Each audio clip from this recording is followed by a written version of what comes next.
If you watched the faces come up on the video and you happen to know who they are, you probably will find a common denominator with every man on that video, and that is every one of them had power that he misused to take advantage of someone else. Different levels, but that's what every one of them did. It was about power. Now, one of the things that's coming out with the whole Me Too movement, and by the way, we're continuing our series on Me Too, and Jessica Kelly's helping me again today. Applaud. So, one of the things that's coming out is there's been a real strong statement about women recognizing and voicing their power, letting women be powerful and acknowledge their power. Now, there's a challenge in both of these, and the challenge is that in the same way this got started because of men misusing power, if women acquire power and misuse the power, we just end up with a whole new set of problems. Because power can be incredibly valuable and helpful, it can also be incredibly destructive. And so today we're going to talk about power. We're going to talk about where it comes from, how we get it, how we should exercise it. And of course, what we're going to do is we're not going to look at how the world views power, because look how that's worked out. Okay? We're going to look at the Bible and see specifically what Jesus taught us about power. And we're going to see Jesus taught us about power in a way that's very, very different than what most of our culture views power. So if you want to, turn in your Bible, turn on your Bible, or use the QR code, whatever, to get to John chapter 13. And we're going to be looking in John chapter 13 at Jesus, and Jesus is going to teach us an amazing lesson about power. Now, as you're turning, let me give you the background. John 13 is very, very late in the Gospel of John. Matter of fact, this chapter is occurring the night before Jesus is crucified. So Jesus has his closest followers in a room with him, and he's going to be teaching them some things. And one thing you can recognize, if this is his last teaching opportunity with his people, is he going to be teaching them important stuff or unimportant stuff? It's his last shot. He's going to be saying, okay, these are the most important lessons I can teach you. And so he's going to it's an amazing lesson. John 13, verse 1, this is one of the lessons. It says, before the Passover celebration, Jesus knew that his hour had come to leave this world and return to his Father. He had loved his disciples during his ministry on earth, and now he loved them to the very end. It was time for supper, and the devil had already prompted Judas, son of Simon Iscariot, to betray Jesus. In other words, the forces are in motion for crucifixion. Verse 3, this is the verse. Jesus knew that the Father had given him authority over everything, and they had come from God and returned to God. Jesus knew the Father had given him authority over everything. Now, as we study Jesus throughout the Bible, one of the things that is hardest to understand, it's definitely there. Sometimes it's hard to figure out exactly what it means. But Jesus, when he came to earth, he was veiled from knowing everything. God the Father veiled him so that he didn't fully understand who he was, and God slowly revealed it to him. In other words, when Jesus was 4, he didn't know he was the Son of God yet, most likely. And over the course of his life, God gradually revealed to him who he truly was. And what it says right there is, at this point, we don't know when it had come to this point, but by this point, Jesus knew exactly who he was. He knew that he was the only Son of God. He knew that he was the one who had spoken creation into existence. And it says here, he knew how much authority he had. He knew his power. And I heard Andy Stanley, a pastor, talk about this once, and he said there's a really important question that Jesus is showing us here. What do you do when you realize you're the most powerful person in the room?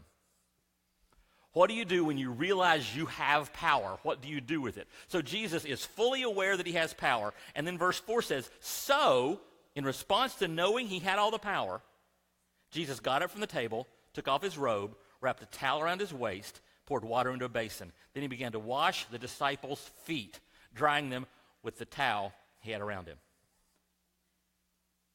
Wow.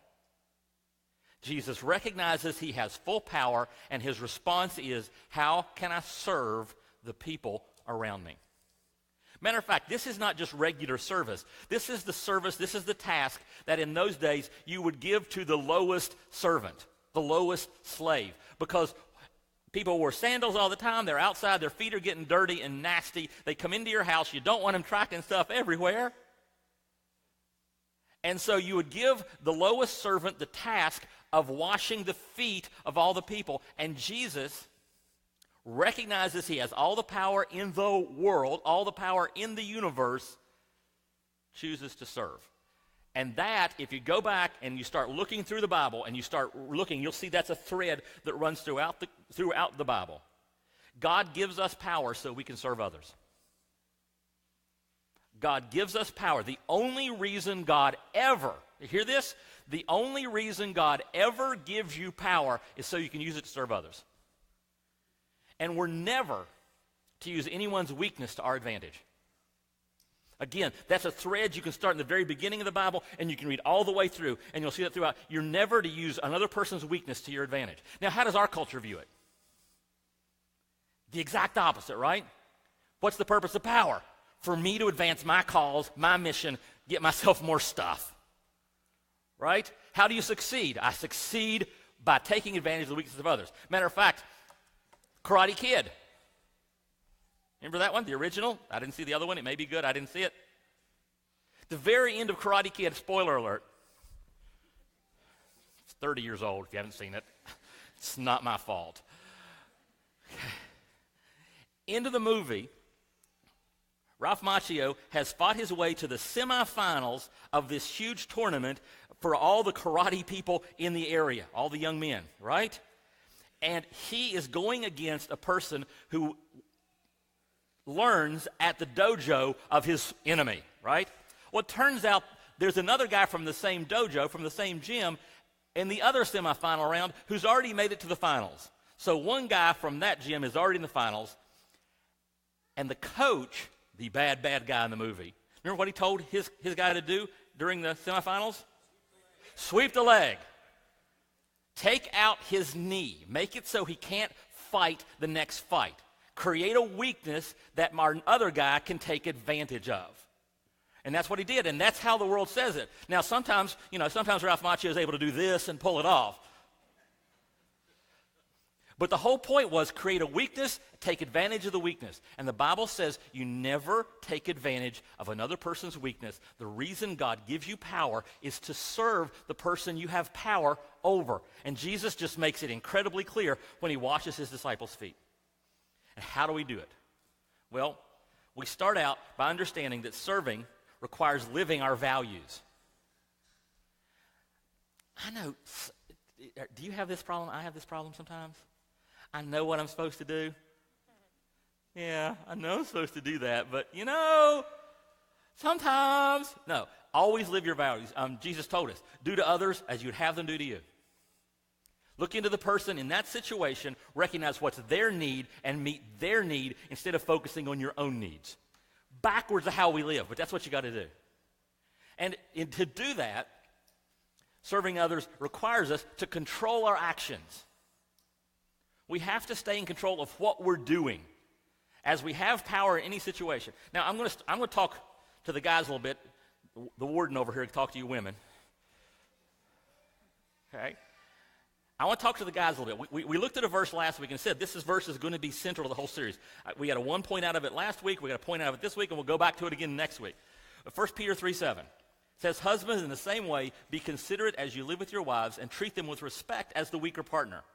And as heirs with you of the gracious gift of life, so nothing will hinder your prayers. Last week we talked about the fact we were all heirs, equal heirs. This week I want to talk about the fact that it refers to women as weaker partners. A lot of people get freaked out about that, okay? One of the primary things this means, we'll talk about a different reason next week, but this week, one of the biggest things that means is I'm average. I am 5'10", I weigh just under 200 pounds as of yesterday. And, okay, 2 days in a row, by the way. I didn't weigh myself today. Sunday's a bad day to weigh yourself. But I'm basically an average-sized male, okay? I work out some. I'm not the strongest guy in the world. I am so far not the most athletic guy in the world. I'm not anything but.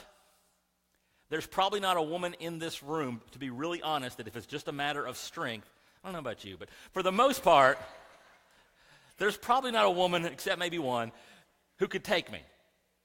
That's just a fact. It's not because I'm a great fighter. It's not because I'm athletic. It's because guys are 5'10", 200 pounds, 195 to 200. Women are 5'3", 5'4", and weigh 150 or less on average.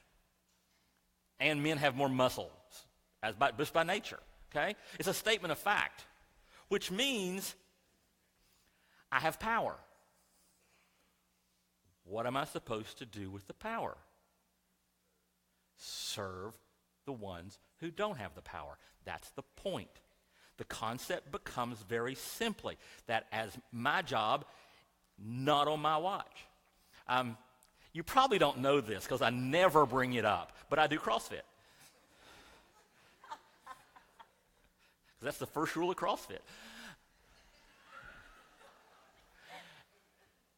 And recently, I found out my schedule works better if I work out in the morning instead of the evenings. So I've started working out at a 9 o'clock workout, and that is prime mommy CrossFit time. Okay? Most of the people I'm working out with now are women with small children. You know, so there's like, of the 5 or 6 that are there every week, 2 are pregnant, 1 just had a baby, and if they get a chance, they get in a circle, and they talk about bodily functions and babies. That's what they talk about, okay? And sometimes I'm the only guy there, and sometimes there's only 1 or 2 others. My job is to be a protector. Now, these are very athletic women. They're more athletic than I am. Okay? They're better skilled at this stuff than I am. But none of them are 5'10", and none of them weigh 200 pounds. And so my job, number 1, is to be a protector for them. If I am living properly, if I'm doing this right, they feel safer because I'm there. Now, I don't walk a post out front. I don't do anything overt about it. But just the way that I treat them, the way that I act toward them, the way that I carry myself should make them feel like they are safer than they are if I'm not there. I don't know if any of them even think about this, but that should be the point. The second point, which is even more important, is I should live my life in such a way that none of them ever feel threatened by me. Because that's me serving and protecting them, which is my job. Okay? Now, obviously, power isn't limited to men. Women have power. I'll let Jessica talk to you about that in just a second. But there's one thing I have to make very clear to you before she talks, because you can mess up this thing if you're not careful. This is a chart I'm going to draw you, and it's a really simple chart, and it's really obvious and really basic, but you may never have seen it before because I made it up. And the bottom line is this. There are 2 things that happen in life. There are actions and there are reactions. Right? Some person does something, the other person responds to what the other person did. Now, when it comes to actions, there are only 2 types of actions. There are appropriate actions, please write, and there are inappropriate actions, right? What kind of responses are there? There are appropriate reactions, and there are inappropriate reactions. Now, what do I mean? Appropriate action. Somebody comes up to me after a sermon because I managed to get one right. And they say, that was good, I like that. It's appropriate action. What's an appropriate reaction? Thank you. That's the appropriate reaction. Thank you. What's an inappropriate? Can I respond inappropriately? Yeah. I can say, well, it's about time you started paying attention. And frankly, it's about time you got back to church. You've been gone a while. I should be. That's an inappropriate reaction to an appropriate action. There can also be appropriate, inappropriate. Let me get this up here. Appropriate, appropriate, and appropriate, inappropriate. There can also be appropriate or inappropriate reactions to inappropriate actions. Let's say you're traveling. So you're staying in a hotel by yourself. You're on a training thing or a meeting or a TDY or whatever. You're in a hotel. You're staying by yourself. And down in the lobby of the hotel, somebody comes up to you, an attractive member of the opposite sex, and just begins a conversation. Nothing weird's going on, just a conversation. But when the conversation is over, the person reaches into their pocket or their pocketbook and pulls out a key card and hands you the card and says, I'm in room 235, and walks away. That's an inappropriate action, right? What's an inappropriate reaction? Going to room 235. That's inappropriate. Okay? So you've got here an inappropriate action and an inappropriate reaction. There are appropriate reactions. Like my favorite appropriate reaction will be to find the least attractive person in the room and give them the key card and say, head to 235.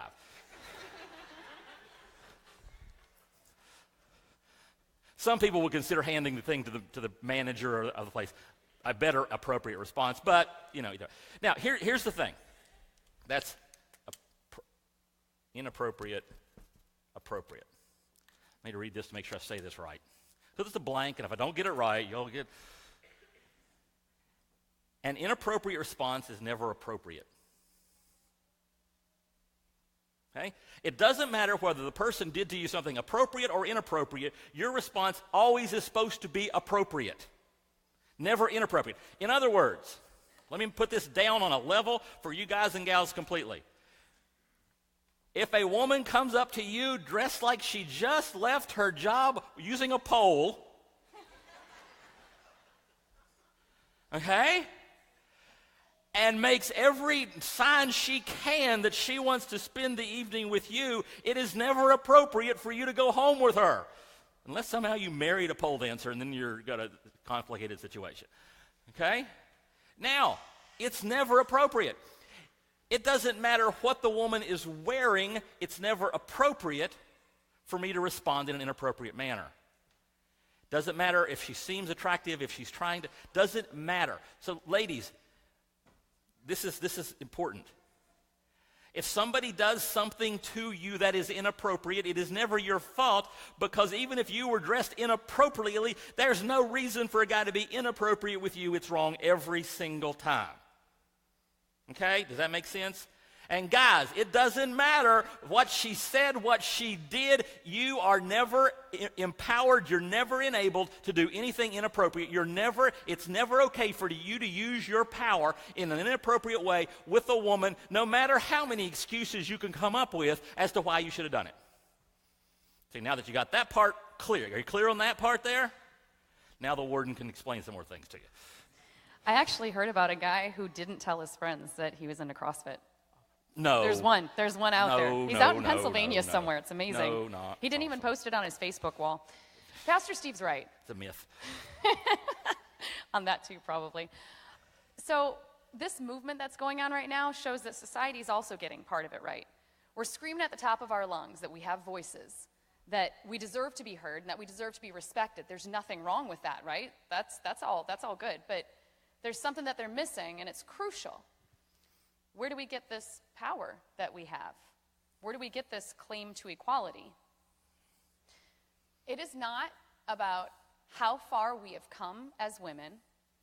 It's not about what we say or what we put on posters and billboards. It's not about who we are, and it's not about how hard we fight. It's about whose we are.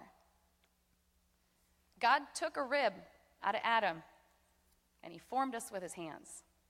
Creation was complete. And it was very good. I've spent a lot of time in man's world kind of places. So for a while, I worked in journalism. I studied politics. I was in courtrooms for a while. And it wasn't because I was a criminal. I was an attorney. And in all of those situations, I obviously encountered men.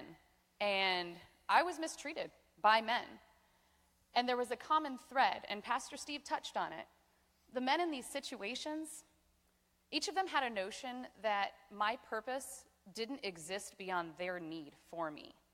And any of you who've been in a situation like that, you know what that's like, where you feel like he looks at you and he thinks he has the power to define your purpose, and your purpose ends when he's finished with you. The only reason I've come out the way I have on the other side of all those occasions is because I know where my true source of power lies, and no one can take that away from me. Because the source of my power, he can heal you if you just touch his robe. One time my power source was in Galilee, and there was this woman there. She'd been bleeding for 12 years. Anybody who bleeds even once in a while knows how painful this can be, right? She's been doing it for 12 years. No one's touched her. They think she's damaged. They call her unclean. She heard about my power source. She found him. She was desperate. She was afraid. But she had faith, and she touched the robe, and she was healed. And he turned to her and he said, "Daughter, your faith has healed you. And he gave her peace. That's why I'm all right. That's why I have peace. That's why I have joy in the midst of suffering. Because my power source, he calls me daughter. We were not made by men. We're bone of his bone. We're flesh of his flesh. But God did all that work. And that's why the only one that gets to define my purpose is God. And he has. He has given us our purpose. God has explained to us that we are called to come alongside the men in our lives. And I don't know if that it's like something that, for some of you, you just might want to throw up at the thought of having to come on. Okay, maybe more of you than I thought. Different reasons. But for the ones that are really struggling with that because you've been hurt by the ones that you've been trying to help, you got to let go of that fear, and you've got to let go of that anger. I promise you, you won't be free until you do. We find that freedom when we live into God's plan. So we're going to have to do some heavy lifting right now. Got a really serious question that we need to answer. Every woman in this room is thinking it. Every moment, every day, every time you go anywhere. What in the world am I going to wear?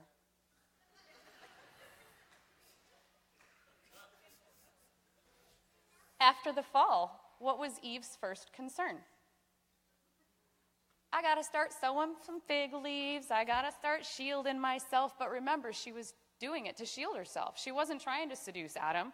She wasn't trying to brag. She wasn't trying to offend anyone. She was literally shielding herself from the only other person on earth. And today we are out there just blasting it all for every person on earth. What's going on? What kind of values are we supposed to be living into? God's given us that too. He's called us to live into the values of decency and discernment. In our connection group, we've been reading through the whole Bible in a year. We've been using this guy's book called First Time Through. It's really helpful, wink, wink.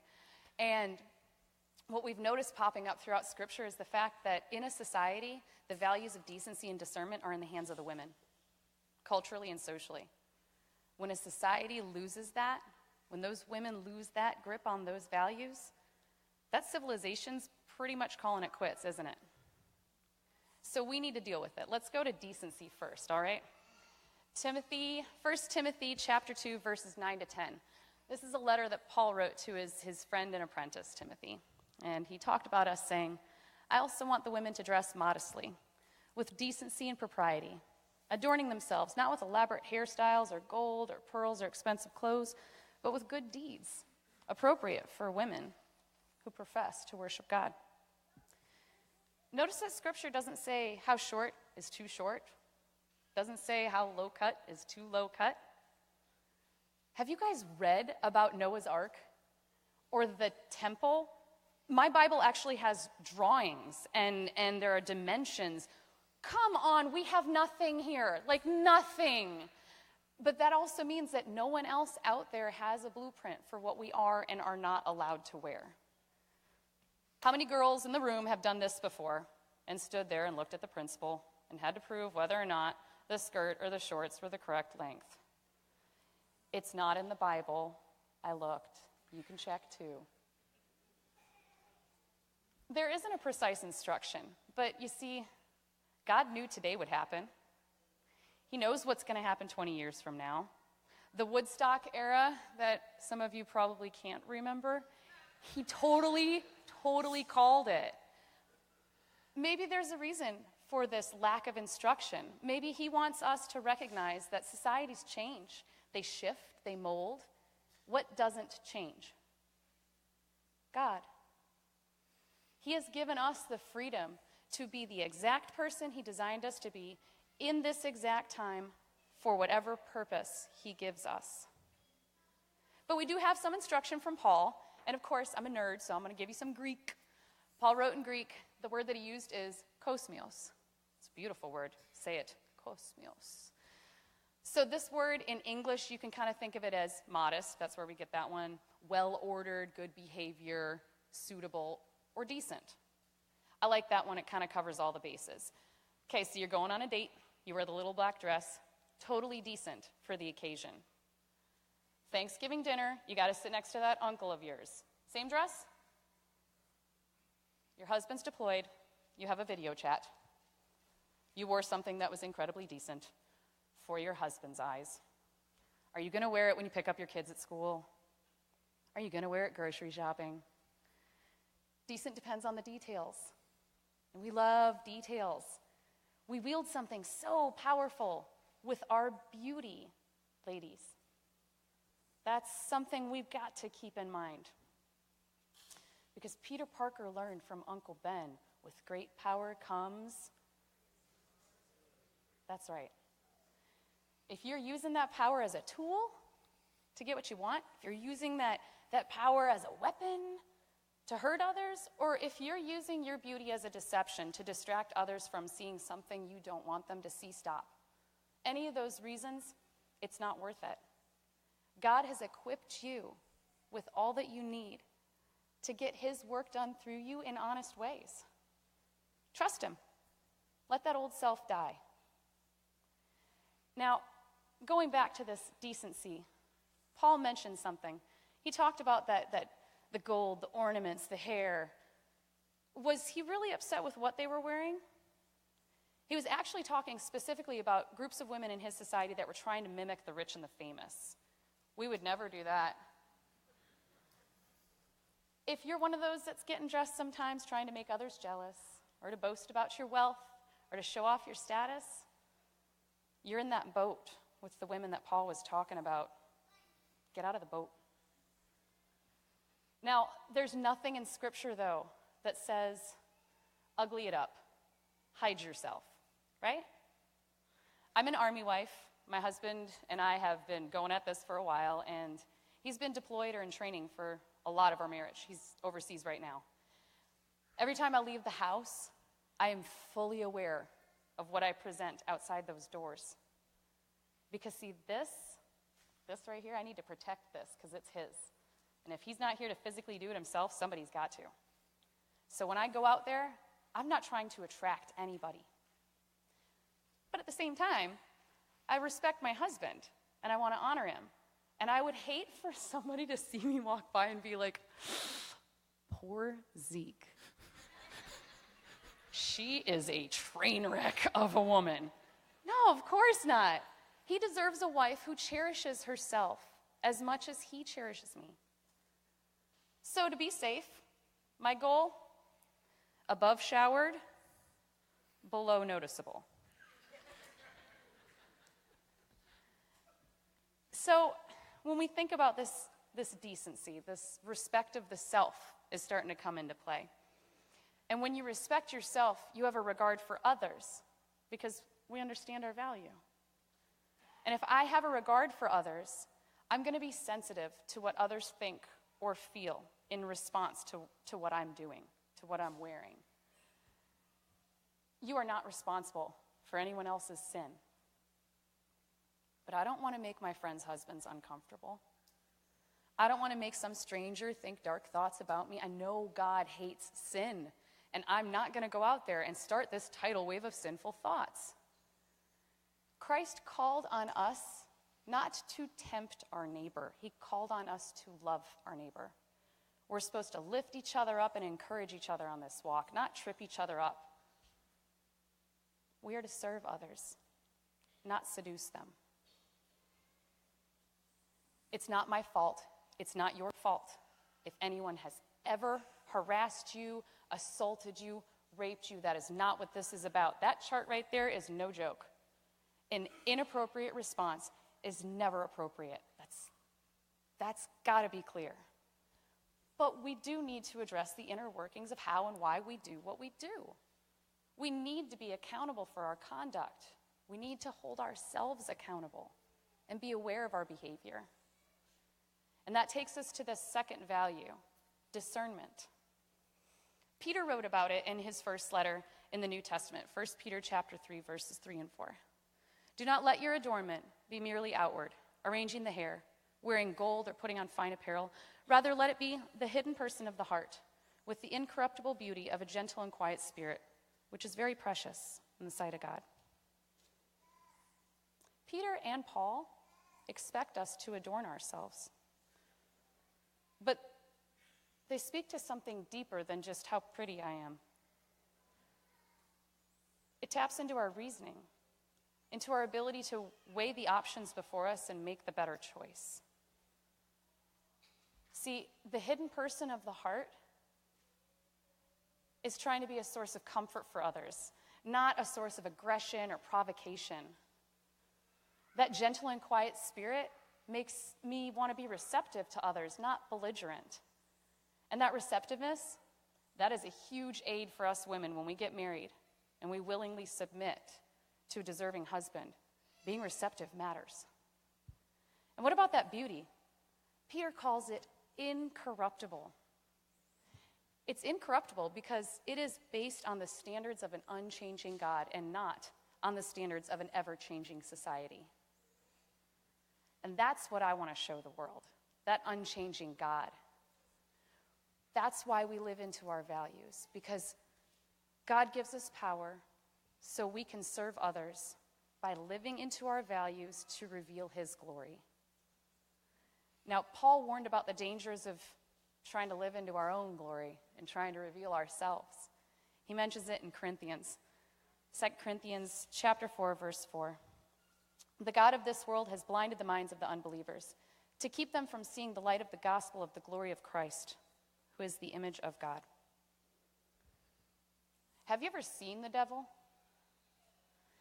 He totally exploded up out of the ground in this fiery bath of lava and stabbed me right in the foot with his pitchfork. No, he doesn't have to do that. He takes any one of us and pits us against any one of us, and we just chip away at God's work. He doesn't need any more help than that. We let him blind others to the light of the gospel. We're going to have a mural for you guys to check out here in just a second. Get ready for it. First time you've seen it, right? Yeah? No? Please tell me. So, artists who are really talented at what they do, they use colors, they use shapes, they use angles to get the viewer's eye to go exactly where they want the viewer's eye to go. Da Vinci, when he painted The Last Supper, where does he want your eye to go? That guy in the middle, right? Yeah, that's the one. Colors, angles, he's right in the middle. Everybody's dividing. There he is. We women are very talented artists, aren't we? And we know a little more than we let on. We need to ask ourselves, where do we want the viewer's eye to go? When we decide what kind of behavior to show, we need to ask ourselves, are we playing any kind of dangerous games here? Am I letting others see God's glory, Christ in me? What if you are the only Christian woman an unbeliever knows? What will that unbeliever see? I want to do better. I know I'm worth it. And it's not because L'Oreal Cosmetics told me I am. It's because our Creator told me I am. And we know where our value is rooted. And that's why we want to live in to the values he put in us. So 3,000 years ago, God grabbed Samuel and he was like, hey, I need your help. You got to go anoint a king for me. This guy's going to start the line of the Messiah. Cool job, right? Samuel shows up at Jesse's house and he's got this whole litter of boys to choose from. First one he sees, built like a tank. Super awesome dude, right?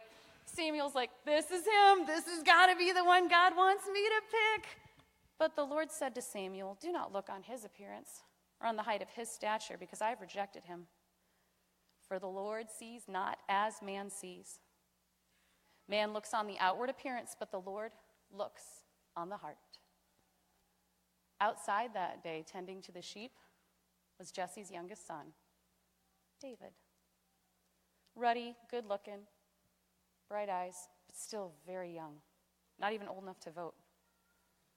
But God could already see that David was a man after God's own heart. David was anointed that day and it was because of what God saw inside of him. Ladies, what does God see inside your heart?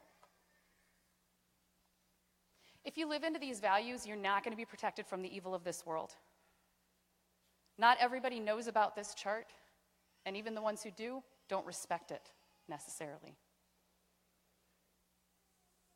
I wish I could promise you that you'll be safe and you'll be respected.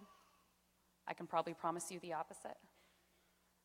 But when you walk out there and you go into the battlefields, and I don't just mean the military members, I mean all of us here, be prepared. Take some self-defense classes. Get your concealed carry permit. Avoid questionable situations. You know what they are. Look around you all the time. Be aware of who's around you. Be aware of the dangers. And above all, wear the right clothes and accessories. Put on a belt of truth. How about a vest of righteousness? Maybe some sandals of peace, a shield of faith, a helmet of salvation. Hold tight that sword of the Spirit, that very word of God. When evil comes your way, you can confront it and you can defeat it if you are dressed for it. We are received in the light in which we present ourselves. Let that light be the light of the gospel, that Son who calls us daughter, who heals us regardless of our wounds. He wipes sin from our brow, and he puts grace on our hearts, grace that no one else can provide.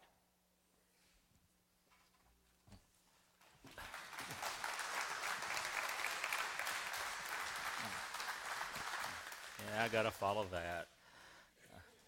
All right. I'm going to talk to guys, but only before that, I'm going to take some stress off you ladies. I was at Highway 55, it's been a year or two ago, a little hamburger place, I don't know if you know it. And I'm sitting there in one of the booths, and I look down about 3 booths, and there's a guy sitting there, and this guy is, old. Okay, there's nobody here in that guy's classification as old right now, I don't think. He was old. And there was, at a place like that, most of the waitresses are in their early 20s kind of thing. And I watch, and I see the waitress go up, and she takes this guy order and his wife's order. And then I see her turn and walk away, and I watch him. And he totally checked her out the whole way back. Okay? Now, you know what that means about that old man? That dude is normal. Okay? That's how, it's really important that we reproduce as a species, so God wired us to notice women. That does not ever, ever, ever go away. So, ladies, no matter how you dress, guys are still going to check you out. Okay, so you live into yourself, and you live into yourself being modest and decent and living that way. Don't take the responsibility of thinking that somehow you're going to make guys not notice you, because it ain't going to happen. All right? Now, that's a little bit of a load off of you. Matter of fact, I'm going to break some people, because some of you women, I'm going to break you. It is not uncommon. It is pretty normal when a guy is talking to you that he is using a specific percentage of his concentration not to check you out. And that's one. The women laugh and the guys are going, yep. So understand that. You're not going to fix that. You're not going to change that. Now, let's talk to the guys about that reality. Because when I look at the guys, I look at the Harvey Weinsteins, I look at the Al Frankens, I look at all these people, I don't think most of them are sociopaths or psychopaths. I don't think they're weird predator guys. I think they're normal guys who made a series of bad decisions and then acquired power to where they could live out those decisions, those bad decisions. And they harmed people, not because they were weird, but because they made bad decisions. They didn't honor people properly. So let's guys, I want to ask you the question, because this is really important. You have power. Your job is to protect and to serve. What do you have to do to make that actually happen in your life? Because just telling yourself that is not enough. I was working in Philadelphia. I was working to start a new church up there. We were trying to start a brand new church, and there wasn't much money, so I was working a full-time job at a very large chemical company to pay the bills. And there was a young lady that I worked with. Her workstation was just right next to mine, basically, and we had a lot of common assignments. They give us jobs to do together. It was perfectly normal. And she was younger than I am, nice. We got along great. She had a great sense of humor. You know, there's some people that you just like to work with. I enjoyed working with her.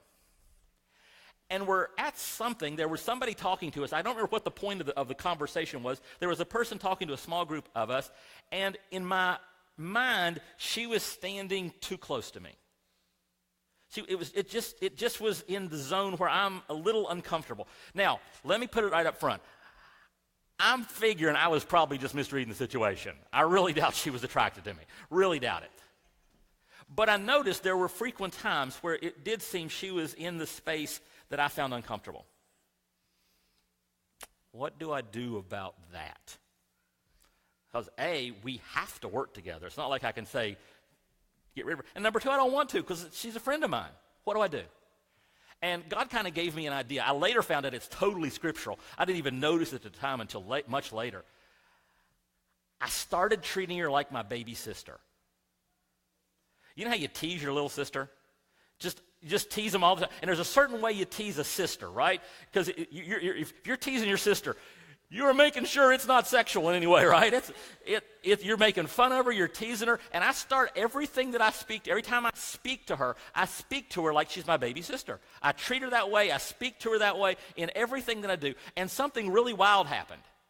Within a few weeks, she started talking to me like I was her big brother. So if there had been anything there, it was gone. It was erased. Nothing can come of that because I've decided I'm going to treat her and act like she's my baby sister. I then later found out that I'd read that in Timothy and God was just reminding me of it. Because 1 Timothy 5:2 says, treat older women as you would your mother and treat younger women with all purity as you would your own sisters. And I have found that to be incredibly valuable when I'm dealing with women. Every woman that I meet is my sister. Now, some people say, could you treat me like I can't do daughter, but I can do baby sister. And I've got a wide-ranging family. I can treat any of you girls like sisters. Okay? And it changes the way. It changes my attitude. It makes it so that I start thinking of you not as someone I could take advantage of. But you know how it works with sisters, right? I'll tease the daylights out of my sister. I might even, when we're young, fight with my sister. But nobody else is allowed to touch my sister. Is that right? And when I change my mindset toward women and say, that's my sister you're dealing with right there. I'm not going to try to hurt her. I'm not going to do anything to take advantage of my power over her to get what I want. I am going to protect her, and I'm going to care for her in a way that's fully healthy and happy for both of us. And that's the step. You have to control your attitudes, because serving, the last piece in that serving puzzle, serving requires us to control our attitudes. Because if you don't control your attitudes, your actions can go in a bad direction. Most guys are capable at some level of taking advantage of a woman. Okay? Probably not going to any super extreme, but most guys, if they don't control their attitudes, have the potential to make a series of small bad decisions. Matter of fact, I'm betting there's a few guys in the room who've made a series of small bad decisions and ended up with something bad happening. Right? Don't say right out loud. We don't want to know. But we choose that. We choose our attitude, and we let our attitude drive us. Which means as you're doing that, you're mentally doing it, and you start projecting it. And then what happens as you start projecting the fact that this is my little sister, that these are my little sisters that I'm supposed to protect, you start projecting it. And the women start sensing it. And they know that they're safe around you. And they know that they're protected. And they don't worry about you misusing your power to hurt them. Which, wait a second. Go back to power again. Do you notice how it works? I have power. My job is to use that power to serve and to protect. Women have power. What are you supposed to use that power for? To serve and to protect. The protection is different. You're not protecting physically, you're protecting mentally and emotionally, but you're still protecting. You're using your decency and your discernment to protect the men around you, to protect the other people in the church, to protect your pastor, who's a dude. If you didn't know that, it's true. Okay? When you become a pastor, you don't go through some sort of a process where suddenly you're not a dude anymore. Okay? So you're living in a way that you're protecting and serving the men around you. And men, you're living in a way that you're serving and protecting the women around you. And you are serving each other. Matter of fact, here's how Paul put it in Ephesians 5:21. Submit to one another out of reverence for Christ. We are teammates on the same team. We are serving and we are protecting each other. And boy, isn't that different than what our culture says we're supposed to do with each other. Now, it could be, it's quite possible. Some of you never heard this kind of stuff before. All you've ever heard is the take advantage of the power, use your power, or just control your power, just don't do. All they ever tell you is don't. Now, remember, we've talked about this before. How's Jesus always say it? Take off the bad, put on the good. Take off the misuse of power to get your advantage, put on using power to serve others. Change it up. And let me just, if you're curious, let's say you're not a Christian or you're curious about Christianity, whatever, I would challenge you. Compare the two. Because some people are going to tell you, oh, well, that Christian stuff, that's pretty outdated. That's pretty old-fashioned. That whole women, coming alongside men and men protecting women like women need to be protected and serving each other and submitting to each other. I would ask you if women would be happier, the ones who ran into Harvey Weinstein, if his attitude had been to serve and protect the women who came into his area. Do you think the women who did you know this? Matt Lauer installed, this just ticks me off. Matt Lauer installed a special switch in his desk, in his office, to where he could lock and close the door from his desk for when a woman came in he was attracted to. And he could lock her in. Do you think those women would have had a different experience if his attitude had been to serve and to protect? And so here's what I ask you to do. If you think this whole Christian thing is just crazy and this is old-fashioned, you just take the old-fashioned and the new-fashioned and you compare the results that we're getting. You compare what spits out of both of them once you put that in there, that I am going to love and I am going to respect and I am going to use my power to the advantage of those around me, and I am going to treat women like my little sister, and I'm going to protect them and I'm going to love them. And you compare that to the people who have the opposite view, the ones in Hollywood and the ones in politics, and you tell me which is the better option. And it could be that if you're not a follower of Christ, that you're starting to become aware that what we're saying isn't old-fashioned, it's just right. It's just proper. It just works. And if you're ready, as we do every week, if you're ready to have a conversation with somebody about having that relationship with Christ, the one who used his power to wash his followers' feet and then used his power the next day to die for their sins, if you'd like to talk to somebody about that Jesus and that power, then at the end of the service, you just grab one of these blue bags off this table in the back. And somebody that's trained will take 10 minutes. They'll walk you through the contents of the bag. They'll show you how to have that relationship with Christ. To point you in maybe it is an old-fashioned direction, but it's still the direction that works. And if you have that relationship with Christ, next step is to be baptized. We can do that first Wednesday of every month. Just let us know. Be glad to help you step into that role. If you want to take the next step in becoming a follower of Christ, we also have our Step 2 class tonight at 6 o'clock in the cafe right across the other side of the tent building. We're talking about helping you develop into the person God designed you to be. Might be during this message, there's something I said that makes you want to pray. There's a cross right over there. It's a place for you to go. You can pray about anything you want to pray about, something we talked about, something that's just burning in your heart. That's a place to pray. If you want to pray with somebody, we've got some people lined up around the outside of the auditorium. Be glad to pray with you. If you want to take communion to remind yourself of the Jesus who washed his disciples' feet and then died for them, we have a communion station, one in the back, here, one in the front. And next week, We're going to start talking about the after actions. What do you do if something like this has happened to you? If you can hashtag me too, what do you do? How do you prevent it from happening in the future? How, as guys, do we make sure that we're even more in detail how we can help women live into all God designed them to be instead of using them for our whatever? We'll talk about that next week. For this week, look around the room. Just take a second and glance. Everyone you see in this room is made in the image of God. Everyone you see in this room, you were placed here to serve, protect, and love that person.